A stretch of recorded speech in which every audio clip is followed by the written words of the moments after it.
Yan, hindi nagbabago ang Diyos sa buhay mo. Kaya paghahawakan po natin yung pangako ng Diyos sa ating buhay. Kahit anong sitwasyon, katulad nitong sitwasyon po natin, kailangan natin panghawakan yung pangako ng Diyos sa atin. At makikita natin dyan sa verses 30 to 32, sabi niya, pagkabatid na may lumabas na kapangyarihan mula sa kanya, bumaling si Jesus sa karamihan at sinabi, sino ang humipo ng aking damit? Sinabi niya sa kanyang mga alagad, nakita mong sinisiksik ka ng karamihan at sinabi mo pang sino ang humipos sa iyo? Yan, makikita natin dyan.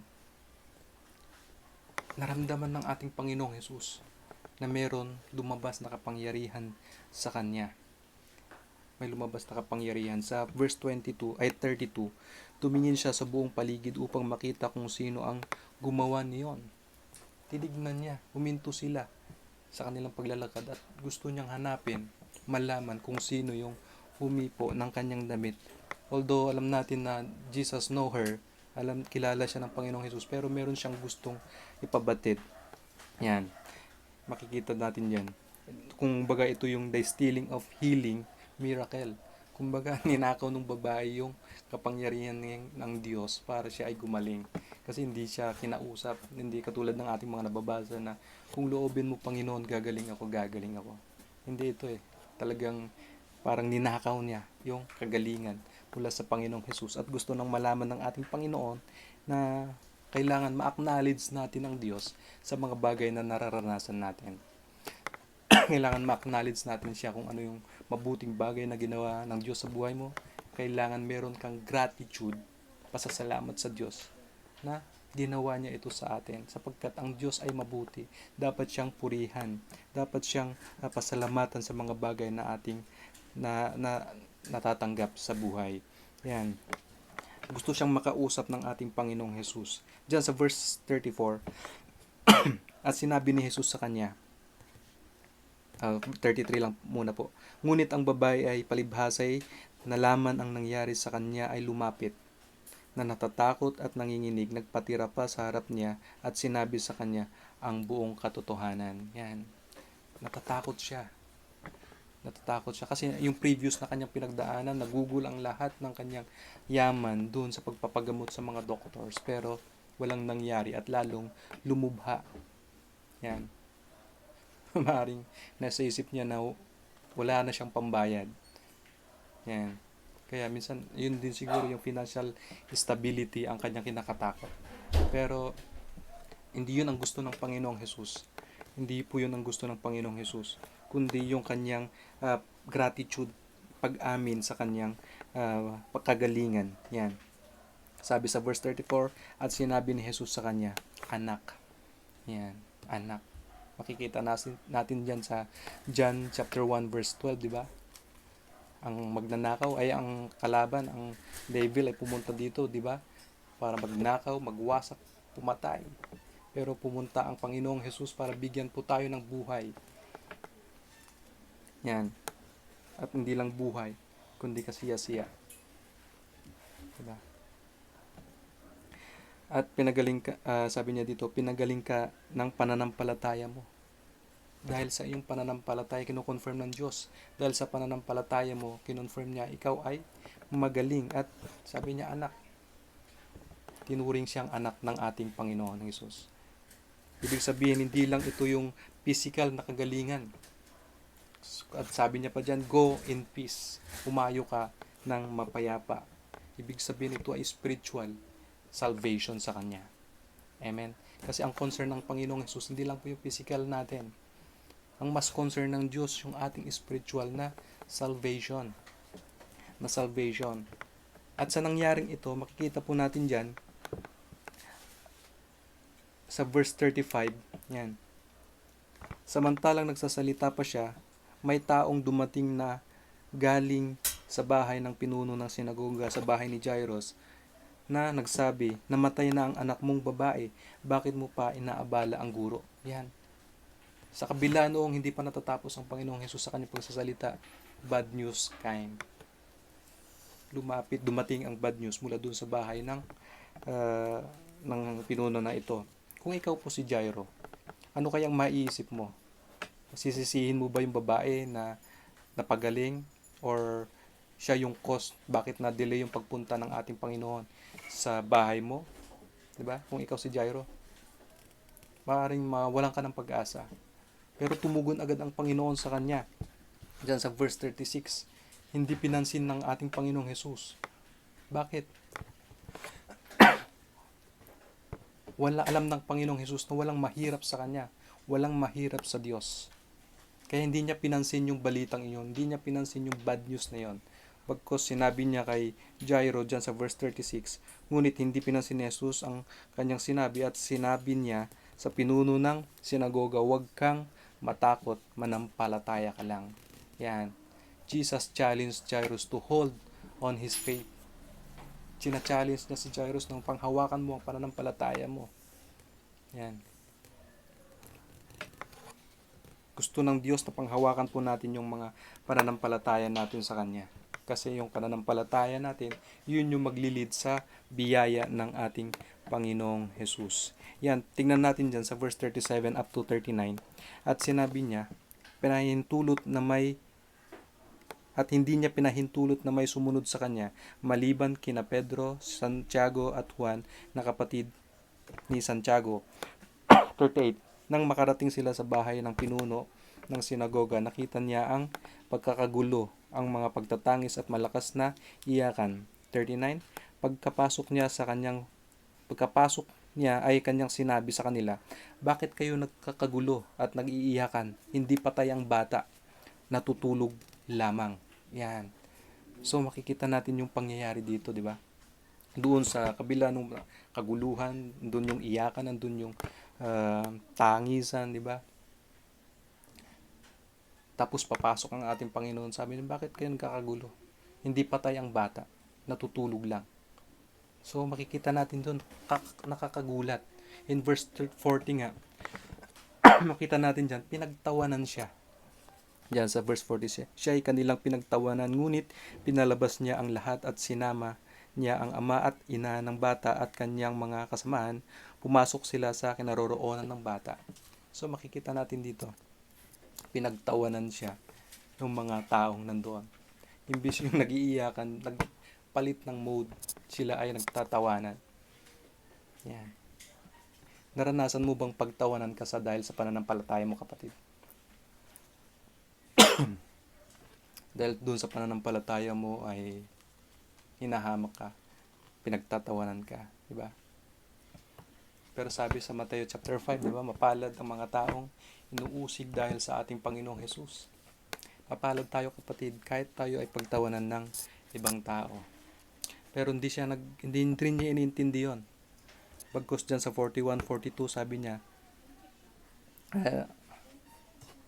pumasok sila, tapos sa 41 sabi niya, hinawakan niya ang kamay ng bata at sinabi sa kanya, Talita kum, na ang kahulugan ay munting batang babae, sinasabi ko sa iyo, bumangon ka.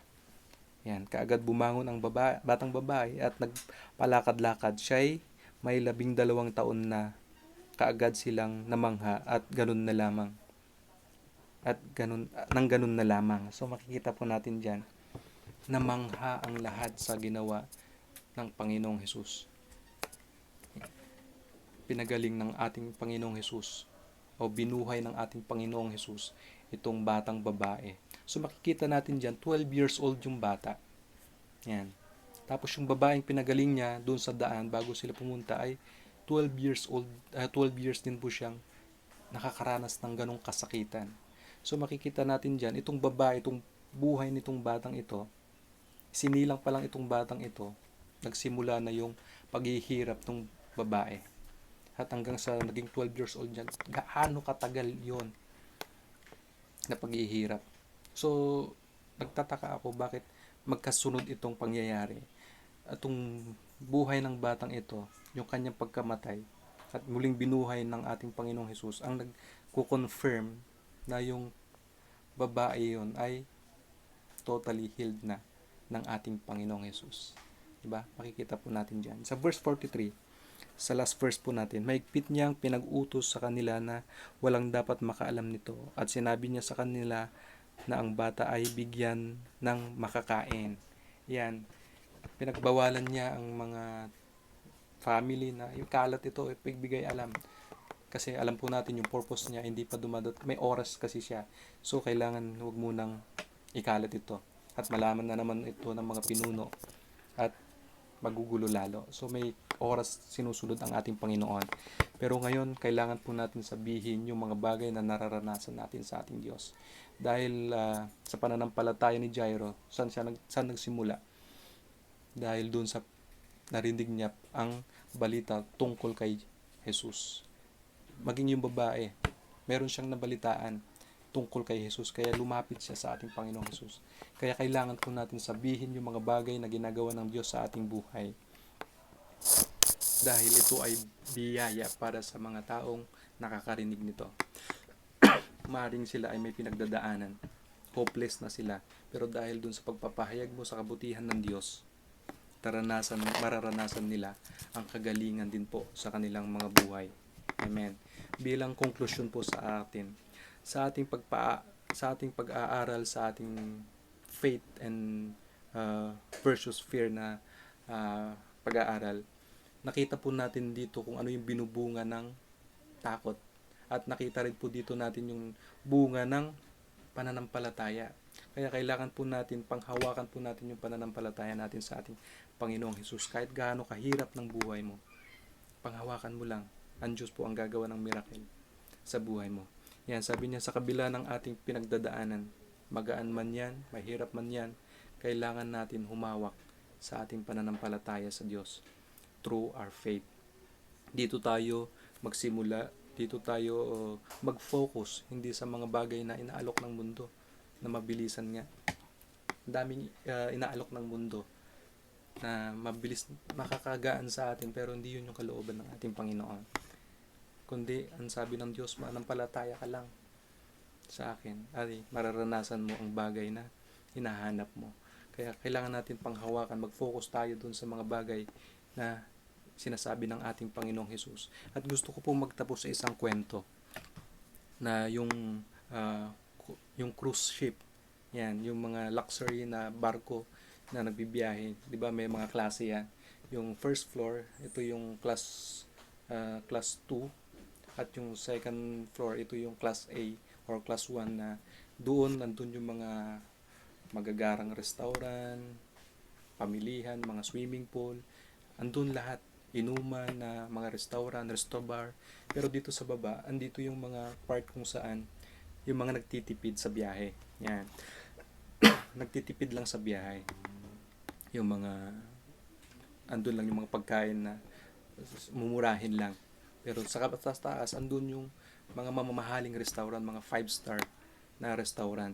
So makikita natin dito. Pero may pangyayari dun sa cockpit o dun sa may kapitan. Nakita niya na may engine failure at ang magiging resulta nito ay pagkalubog ng kanilang barko. Yan. Pero hindi alam ng mga passengers ito.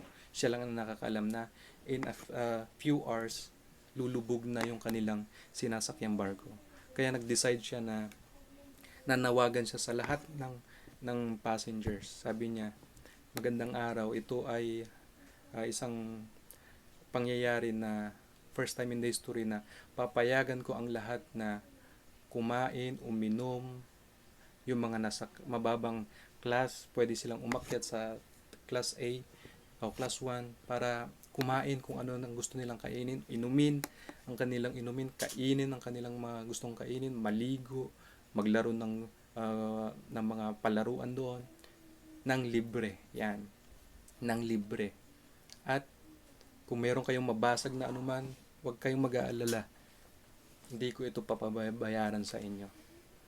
Yan, kung ikaw kaya nandoon sa class, doon sa mababang class, kung makarinig ka ng ganun, baka hindi ka pa nakakabihis, tumakbo ka na sa taas.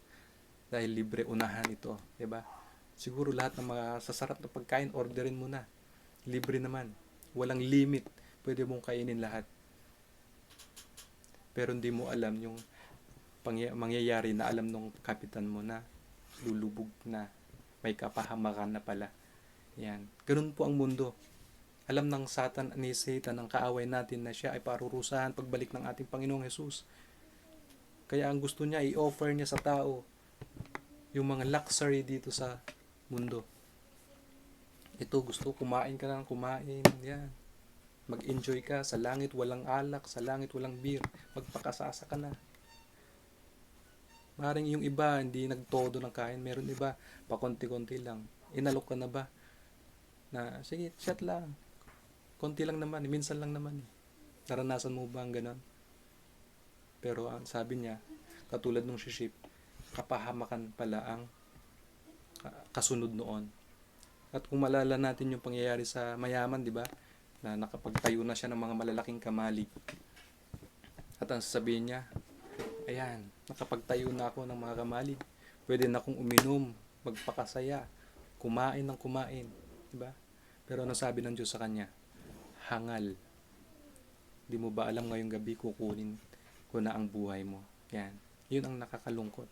Kaya sa ating nararanasan sa buhay, mabigat man yan, mag-focus po tayo sa pananampalataya sa ating Panginoon. Huwag po natin pakinggan yung inaalok ng mundo na luxury, easy money. Yan. Kundi doon sa ating pananampalataya, ang Diyos po ang magpo-provide ng ating pangangailangan. Tignan po natin ang mga ibon, ng mga pananim, di ba? Hindi sila nagtatanim, pero pinapalago sila ng Diyos, pinapakain sila ng Diyos.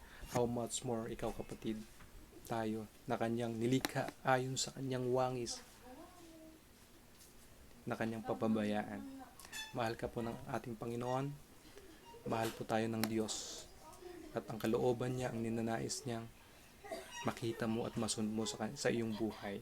Salamat po sa ating Panginoon. God bless po. At sa ating mga announcement, pagpapatuloy pa rin po ang ating mga pag-aaral ng salita ng Diyos. This coming Saturday, mayroon po tayong dawn prayer o morning prayer, 5:30 a.m. at Sunday service ng 9:30 at 4 p.m. po every Tuesday at saka Thursday. Yan. At meron para sa Saturday. At ipa-flash naman po yan after this video for ipa-flash sa atin para malaman po natin. At hinihiling ko kapatid bilang sa ating pananampalataya, suportahan po natin itong mga BS na to para tayo po ay magpalakasan through this online streaming. Makikita po natin na hindi tayo papaawat sa ating pananampalataya. Kailangan natin gumawa ng kaparaanan para magpalakasan tayo mga kapatid. Magpalakasan po tayo. God bless you po. Praise God. Yan. At yun po, tayo po ay dadako naman po sa panalangin. Handa na po kayo? Yes, hallelujah. Tayo po ay manalangin. Salamat po Panginoon sa hapong ito Panginoon na kami po o Diyos ay nakapagbulay-bulay Panginoon ng inyong mga salita. Maikling oras man lang Panginoon, pero ito po o Diyos ay pinapakita mo Panginoon ang inyong kabutihan sa amin Panginoon. Kaya Lord, kami po o Diyos ay lumalapit ng may malalim na pananampalataya o Diyos at pag-asa sa inyo, God. Alam po ninyo, hindi po lingid sa inyo, God, ang aming nararanasan na pandemic, Panginoon, na nagkaroon ng mga extension, o God, ang aming mga quarantine, Panginoon. But Lord, kayo po, O God, ang aming inaasahan, Panginoon. Kayo po ang aming nilalapitan, tinatawagan, Panginoon, sa ganitong sitwasyon, Panginoon. Alam po namin na kayo lamang, Panginoon, ang makakatugon, Panginoon, ng ganito, O Diyos. Lord, i-bless po O God, ang bawat isa sa amin, lalo na mga kapatid ko, Panginoon, ang bawat inyong mga anak, Panginoon. Patuloy na pagpalain mo anuman sitwasyon, O God, ng mga kapatid ko, O God, sa kanilang mga tahanan, O God. Lord, comfort them, Panginoon. Provide also for them, Panginoon, foods, Panginoon. At maging, O God, sa kanilang mga personal pangangailangan, O God. Lord, abutin mo po, O God, ng inyong mapagpalang kamay, Panginoon. Lalo na, O God, yung mga kapatid po namin na nasa banig ng karamdaman, Panginoon, right now, O God, in Jesus' name, O God, there's a power, Panginoon, of healing, Panginoon. Nawa ito ay dadaloy sa kanilang mga buhay, Panginoon. Kaya Lord, salamat po, Diyos. Bigyan niyo kami ng kalakasan, Panginoon, sa bawat araw, Panginoon, ng aming buhay, Panginoon. At maging, O God, sa aming mga leaders, Panginoon, Lord, tinataas din po namin na pagpalain niyo po, O Diyos, ang aming pastor, Panginoon. Patuloy na bless mo pong kanyang buhay, ang kanyang physical na kalakasan, Panginoon. Lord, bigyan mo po siya, O God, ng good health, Panginoon. Maging po, O God, ang kanyang family, O Diyos. I-bless po rin po, O Diyos. At maging, O God, mga co-leaders po namin, Panginoon, mga elders, deacons, Panginoon, mga workers at mga members, Panginoon. At Lord, lahat po, O God, ng inyong mga anak na makapastoran po, O God, sa buong Pilipinas, Panginoon, at maging sa buong mundo, Panginoon, na nag-struggle din po, O Diyos, sa ganitong situation, Panginoon. Kaya Lord, bless them, O God, bless them. At maging, O God, sa mga government po namin, O God, even our President, Panginoon, bless him, O God. Patuloy na palibutan mo siya, O God, ng mga taong may takot sa inyo, O God, upang malaman ng taong ito, O God, ng aming presidenteng ito, O God, ang kalooban mo, Panginoon, sa aming bansa, O Diyos. Bless mo, O God, ang lahat ng mga liderato ng aming bansa, Panginoon, at sa bawat sektor, O God, ng aming bansa, Panginoon.